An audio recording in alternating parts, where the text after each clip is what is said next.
Irmãos e irmãs, quase todo tipo de assunto é muito discutido hoje em dia. Existem alguns que pensam assim, outros que pensam de outra forma. Mas me parece que a importância dos exercícios físicos é indiscutível. Posso estar enganado também, de repente alguém vê um outro lado. Mas todo mundo fala de como é benéfico os exercícios físicos, como faz bem, como de fato é algo recomendado. E o apóstolo Paulo, a palavra de Deus, também corrobora isso. Mas ele dá uma outra ênfase, que eu queria que vocês acompanhassem através deste versículo que eu coloco em projeção, que diz assim: pois os exercícios físicos têm alguma utilidade, mas o exercício espiritual tem valor para tudo, porque o seu resultado é a vida, tanto agora, ou seja, faz bem também para a saúde e para a vida aqui, como no futuro. E, conforme a gente já anunciou algumas vezes, a oração é o centro, é o tema dessa nossa reflexão de hoje. E por que não considerar e enxergar a oração como um exercício espiritual? Quando a gente fala em exercício físico, a ideia, o foco são os movimentos. Até assim tem frases, slogans que dizem assim que o corpo foi feito para estar em movimento. Os movimentos, é preciso movimentos.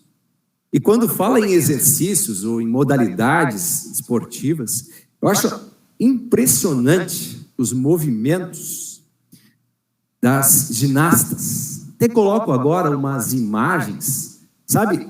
Quando a gente enxerga aqueles ginastas, as ginastas pulando, que é um negócio impressionante, né? É um negócio impressionante, assim. Quando aqueles rodopios caem aqui, vai, roda, a elasticidade, movimentos intensos, diretos. É algo de fato impressionante. Mas aqui, eu quero aqui só fazer uma comparação e conversar com vocês nesse sentido e imaginar quando a gente fala nesses movimentos tão intensos e a gente fala num outro exercício, que é o exercício espiritual da oração, quando a gente vê assim, aqui são imagens de pessoas, né, símbolos de oração, orando. Parece uma coisa mais estática, assim, mais parada. Que sentido que isso tem, exercício? E aí eu gostaria de imaginar com vocês, se pudéssemos ver os movimentos da alma, digamos assim, os movimentos do coração. E aí a gente refletir no nosso orar e imaginar que tipo de movimento e de exercício nós fazemos ao orarmos. Sabe que tem aqueles personagens, aqueles chamam de, né, os treinadores, então eles dizem, tu tá te mexendo muito pouco, vamos lá, mais rápido. Pô, assim tu tá preguiçoso no exercício físico. Como é que é o nosso exercício espiritual? Será que ele é também assim meio devagar? Quais são os movimentos da nossa alma? Assim como num exercício físico, ou para uma modalidade como essa que eu coloquei, que é assim extrema, né? Precisa de muito aperfeiçoar-se, muito exercitar-se. A oração também precisa de exercícios, de aperfeiçoamento, de aprendizado. Não é à toa que Jesus ouviu dos discípulos, nos ensine aí, e que ele ensinou, e que ele mostrou como deveriam fazer. E a pergunta que a gente se faz em reflexão é: como é que estão os meus movimentos espirituais? A minha oração, ela está em sintonia com a palavra de Deus?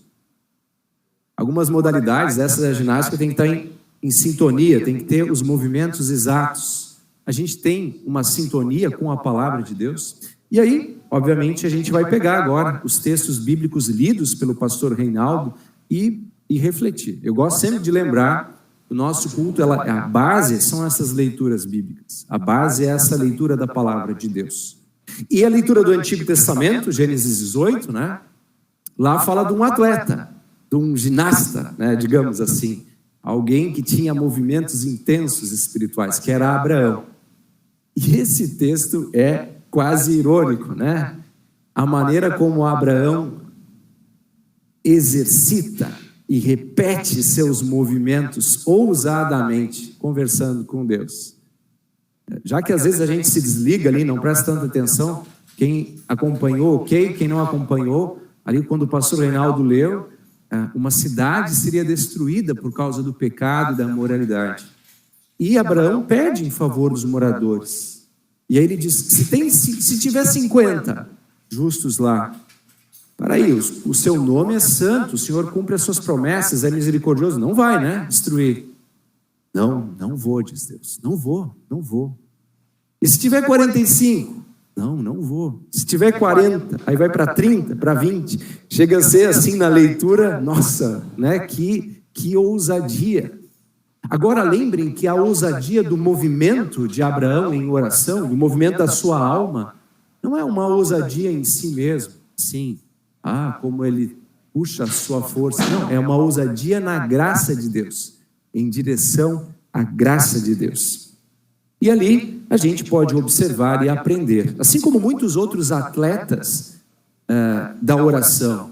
Lembram que Daniel, a Bíblia dizia que ele 3 vezes em horários específicos, disciplinadamente, exercício precisa de disciplina, fazia as suas orações. Como Ana fez um movimento que se jogou diante de Deus, abrindo o coração, pedindo que Deus assim abençoasse.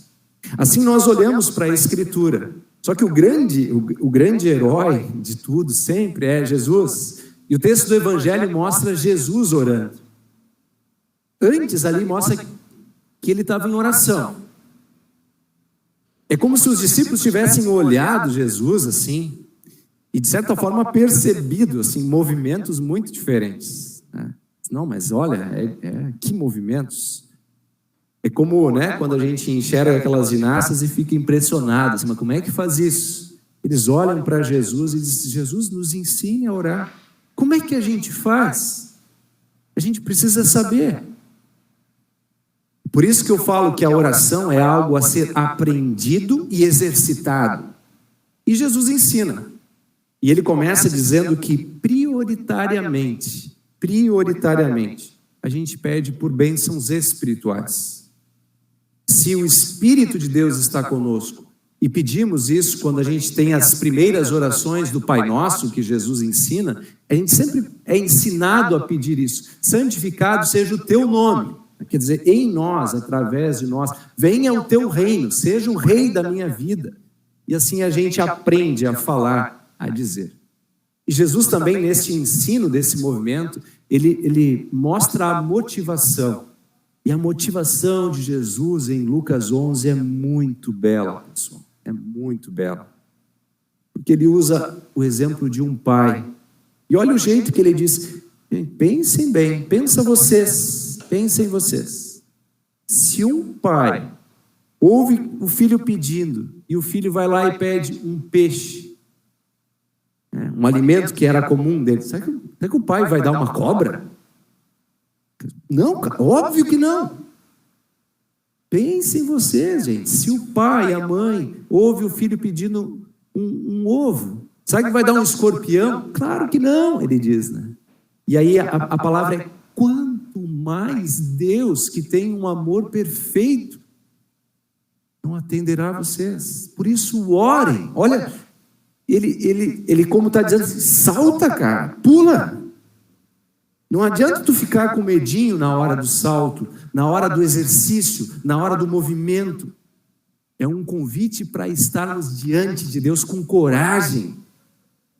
Aquela história do vizinho também é muito interessante, né? Se alguém for pedir à meia-noite, né, e bater e pedir um pedaço de pão para um visitante, aí ele diz, será que ele não vai alcançar o pão? Isso tem um contexto da aldeia, ninguém faria isso, era uma lei, assim, tratar bem quem visitava. Isso é uma vergonha para todo mundo se não tivesse um pedaço de pão.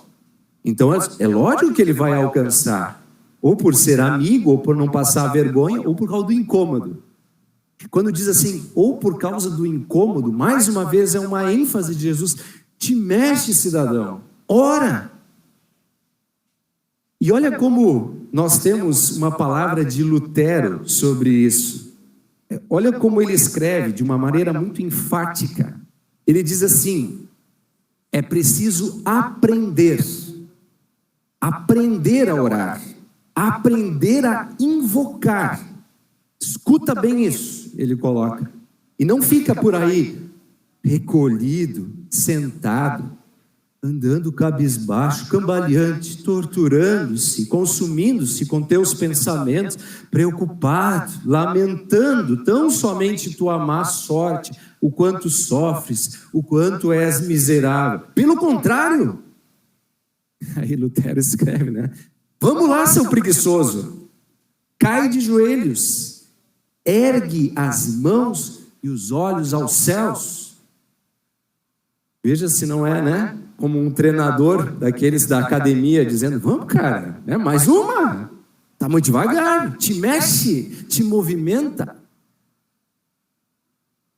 Não fecha muito bem com a nossa teologia, pois sabemos que Deus vem até nós, mas alguém escreveu assim: quando um joelho toca no chão, a alma toca no céu.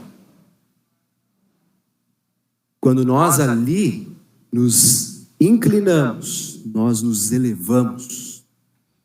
E isso exige um salto corajoso. E por isso eu achei interessante essa comparação com esse movimento, com esse salto, com essa intensidade, com esse convite de vamos lá, ore. Ou será que tu não tens problema? Quando Jesus disse: se a porta está fechada, batam, ela vai se abrir. Se alguém se pede, procura, vai se achar. Ou será que você não tem nenhuma porta fechada? Nenhum problema que você vê? Ruim isso. Não está bom isso na minha vida. Essa porta está fechada. E a grande lembrança é: temos um Deus que abre todas as portas. Abriu a porta do céu. Abriu a porta da sepultura. Venceu a morte. E se inclina cada vez mais com ouvidos atentos para nos fazer co-governantes de nossa vida e de todas as coisas. Eu queria ainda trazer mais uma comparação nesse sentido de saltos e de movimentos, e já que eu estou aí falando dos ginastas, né? Acho que essa imagem aí, não sei se vocês conseguem perceber, uma delas está de costa, mas é a Daiane Rodrigues, falei certo o nome? Da ginasta? Não. Daiane Santos, isso, Santos, isto. Vocês lembram? Faz uns anos já, talvez os mais novos não lembram, mas era assim, uma grande, ela tinha saltos inovadores, aí numa hora decisiva ela caiu. Ninguém lembra disso? Nas Olimpíadas, né, quando se tinha, teve outros momentos de glória, mas ela caiu. E tem o Diego Hipólito também, que uma hora caiu. A força da gravidade para esses saltadores, ela é intensa, ela é uma força que puxa para baixo. E a comparação simples e exata é: temos uma natureza pecaminosa na gente. E ela puxa para baixo. E eu tenho certeza que vocês sentem, ela puxa a gente para baixo. Ela nos desanima, ao ponto de talvez passar o dia inteiro e sequer orar uma vez. Porque esta força está diante de nós. É por isso que precisamos demais de algo fora de nós. Esse exercício a gente não consegue sozinho. É por isso que quando Jesus recebeu dos discípulos o convite, ensina-nos a orar, ele diz: ó, primeira coisa que vocês precisam é do Espírito Santo. Sem ele vocês não têm vida. Sem ele vocês não conseguem. Precisam do meu perdão e do Espírito de Deus. E isso nós temos, pessoal. Sabemos que toda vez que caímos, Jesus estende a sua mão e nos ergue. Ele se aproxima de nós, ele nos perdoa. Jesus nos resgata e nos dá o seu Espírito Santo. Ele vem e estende a mão para nos erguer, para nos ajudar, para nos consolar. E aí tem um versículo que eu quero encaminhar à conclusão, que nos diz assim, no livro de Romanos, capítulo 8, versículo 26, assim também o Espírito de Deus vem nos ajudar na nossa fraqueza, pois não sabemos como devemos orar. mas o Espírito de Deus com gemidos inexprimíveis, que não podem ser explicados por palavras, pede a Deus, cede por nós. Então a gente vê assim, mesmo diante da nossa fraqueza, do nosso pecado que nos separa de Deus, porque a gente quer chegar aos céus, mas o nosso pecado nos puxa para baixo. O Espírito nos eleva. E por isso, pessoal, certos do Espírito Santo de Deus que nos é concedido e do perdão, a gente pode chegar aos céus, na certeza de que aquele que está nos céus também vem ao nosso encontro para uma união perfeita.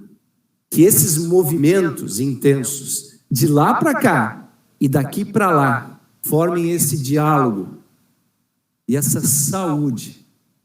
Porque se eu falei dos exercícios físicos no início, que é indiscutível e faz bem para a saúde, cuidem também da saúde espiritual. E o Senhor Jesus, o médico dos médicos, está aí para nos motivar, para nos encaminhar. E a oração é um belo exercício para a gente praticar. Ele nos abençoe, nos fortaleça, nos anime também nesta prática, hoje e sempre. Amém.